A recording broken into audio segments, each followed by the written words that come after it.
Back and forth jabs at one another across the stage at a press conference, being sat in front of one another at UFC 296 and getting into a fight, not before asking Gilbert Burns' children to move out of the way. Kudos to Sean for that. And now, friendship and shaking hands. What's got to give? The middleweight title is on the line. Sean Strickland, Dricus Du Plessis, champion versus number 2 in the world. Win streaks will collide. Someone has to leave Canada as the 185-pound champion.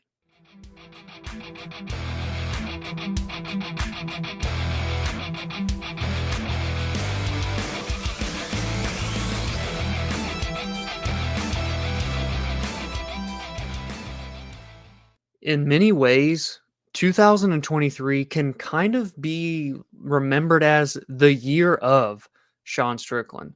Someone that had kind of had faltering moments, wins, losses sprinkled in throughout his career. Always been a good fighter, had a solid record.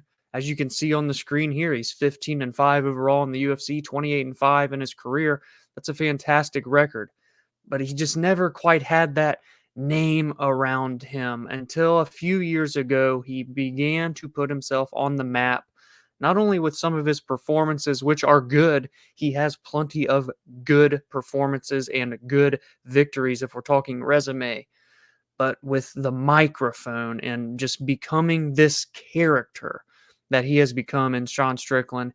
You pair that with the success that he had in 2023, the growing character and the growing, evolving skill set of him to have a 3-0 year, a win in January, a win in July, a quick turnaround 2 months later in September, and not only a victory there, but a championship winning clinic, a shutout performance against one of the best strikers we have ever seen in the UFC, in Israel Adesanya.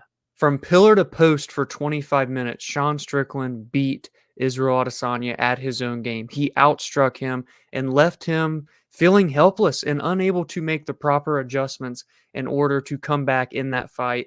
It was one of the best performances of 2023, unquestionably, and that got a gold 185-pound championship belt wrapped around the waist of Sean Strickland. And can he duplicate a performance as good as that?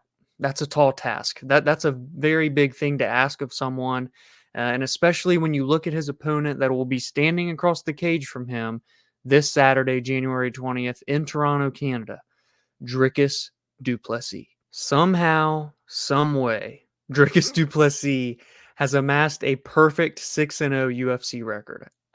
I don't know.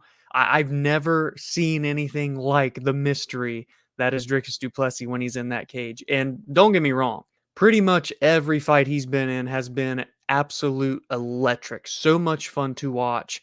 And in most of these 6 fights, there has been a moment, if not numerous moments, where it looked like he was all but out, and he just pulls it out of nowhere en route to getting victories and finish victories at that. The only win of the 6 that wasn't a stoppage victory for Du Plessis was a absolute barn burner of a fight that went all 15 minutes with Brad Tavares in 2022. But I'll tell you this right now, when he finished Robert Whittaker last July, that was a very eye-opening performance and victory for Dricus to do. That was after getting his nose fixed. A lot of people were saying he had like X amount of oxygen that he could actually breathe through his nose. He got it fixed. And then what does he do? He comes out and beats Robert Whittaker. He knocks out Robert Whittaker in the second round. That's a title earning performance if I've ever seen one. And now here we are. And both of these guys have a way to kind of make enemies of all of their opponents. Not necessarily, every single one has gotten as ugly as some of the build-up to this fight has gotten, but Sean doesn't get on his opponent's good sides by any means, and neither does Dricus, it seems. So, you putting these two together always just had chaos written all over it. If we're talking outside of the cage shenanigans, I already talked about it in the intro, how it started at the press conference when this event first got announced with this title fight at the top of the bill. They went back and forth. Things got deep. Things got personal. It got ugly. Both guys noticeably, kind of shaken up, to be quite honest with you, especially Sean. He really took it deep had a lot of opening interviews and whatnot following this. And, after that at UFC 296, they had this, just absolute mess in the crowd where they're somehow sitting 1 or 2 rows away from each other.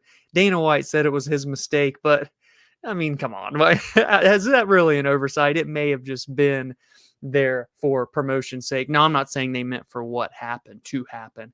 And that was when Sean Strickland politely asked Gilbert Burns and his children to move out of the way so that he could jump over those rows of seats onto Dricus Du Plessis and start pounding him with right hands. So many people were involved, and then had to drag them apart from one another. And I see today, I'm recording this on Wednesday of fight week, the 17th, that they meet up. This is on Embedded, so you can all go see it. And they're shaking hands and everything seems cool. So I like to think maybe some of this beef got squashed in a private matter. And to be quite honest, while it is fun from a fan perspective and obviously from a promotional side of things to draw eyeballs to a fight when things get crazy and guys don't like each other, sometimes it does get dark and deep when it doesn't feel like it really has to. And this one got there, and I think that some of this may have gotten squashed in private and handled, professionally.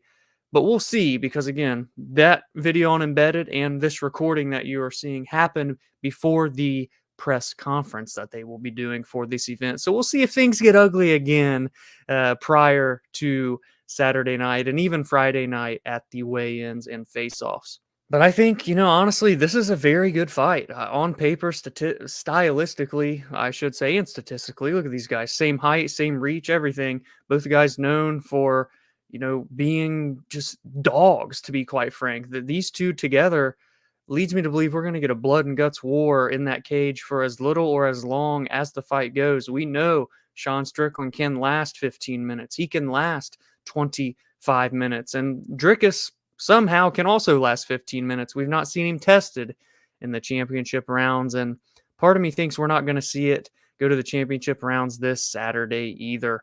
I just think with these two guys, the way in which they fight, you add in some of that beef on the outside of the cage, assuming not all of it got squashed. Again, that Embedded video is playing with my mind and what I think is going to happen now in the fight Saturday. But, Sean is just a very defensively sound striker. His pressure and the pace that he puts on people in that cage, the technical brawler, Noah used to call him. That is what Sean Strickland is. And Dricus, I don't know what you would call Dricus, a wild man that can finish you on the ground. He can finish you with strikes.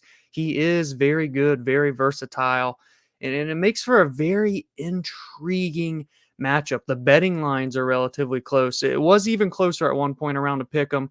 Sean Strickland at the moment -135, Dricus Du Plessis +114 on the comeback. And I'll be curious to see how the line will close come Saturday, if people will start pouring in more money on Sean Strickland, or if the underdog Du Plessis can close these odds back to a pick 'em before they get locked in the cage Saturday night.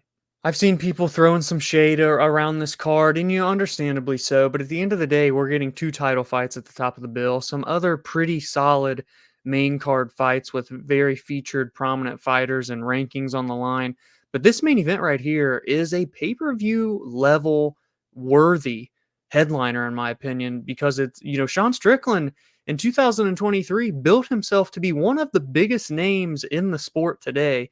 Dricus has had himself involved in his fair share of drama, even with the former champion Israel Adesanya, enough to keep people intrigued and invested in his career and what could be next, whether it's a win or a loss, whatever side of the coin you fall on as a fan of Dricus. Put that together here, match that with the styles that I just talked about. This fight is a fantastic main event, and let's add one other wrinkle into it. A UFC 300 main event or prominent spot could be available here for the winner coming up in just under, I should say, 3 months' time on April 13th. So let me know, what do you think about this title fight? 185 pounds. As of last year, we have Alex Pereira as a champion. We have Izzy get the belt back. We have Sean dethrone Izzy. Everything's kind of moving. And even if you look past the title, top 1, 2, 3 guys, the rest of the division is finally moving a little bit as well. I think that's a very good thing to have coming into a brand new year. You have the title in your division getting defended the very first month of the year. It could be a big year, 2024 for 185 pounds, and it starts with Dricus Du Plessis challenging for the title against Sean Strickland. Give me your predictions for this fight in the comments down below. Who's going to win and how are they going to do it? Drop a like on this video if you enjoyed the conversation. Be sure to subscribe to the channel if you are new so you never miss fight breakdowns such as this, fight recaps, MMA news, fight announcements, and everything in between.